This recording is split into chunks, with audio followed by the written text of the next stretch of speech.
domingo, vim só aqui fazer umas coisas que me esqueci.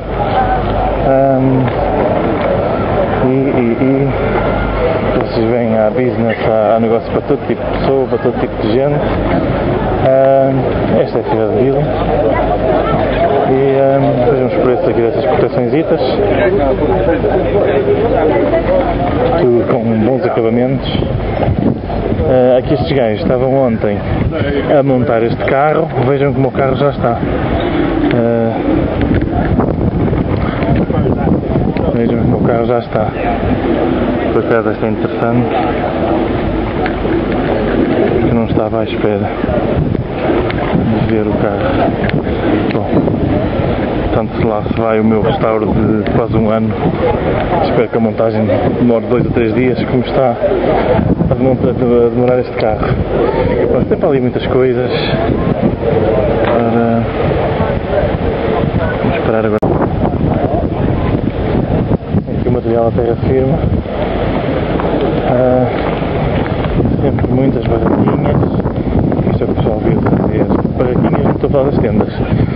Barraquinhas, stands. Isto é o que o pessoal viu fazer em Portugal. Arranjar assim um campinho maravilhoso. E pumba, tudo lá para dentro.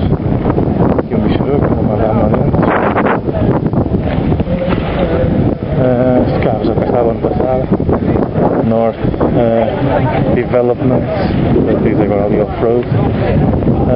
Ali é para as peças, uma das peças e muita confusão, e eu tenho que ir para os nossos amigos.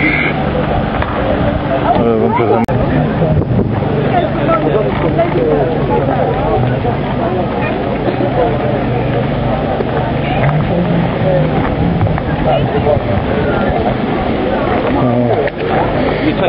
são estes aqui, são os Mickey Thompson, são os nossos amigos que eu sou capaz de pôr com este piso.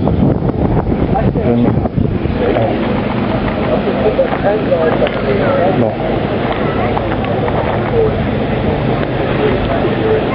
aqui são a Silverline, mais umas tendinhas e um gajo com o seu outro ladozinho e com as peças.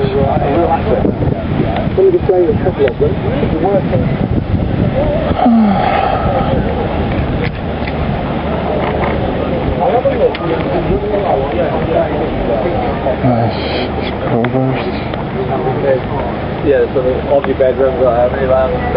São as petiçõezitas.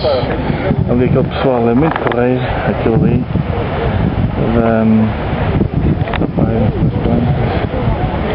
Não me recordo o nome. Agora aqui mais materialzito, tudo a brilhar, é para a feira. E agora mais material. Deixa-me ir aqui ao Steve tirar as fotografiazinhas da manta insonorizante para o motor. Para já é tudo, gente.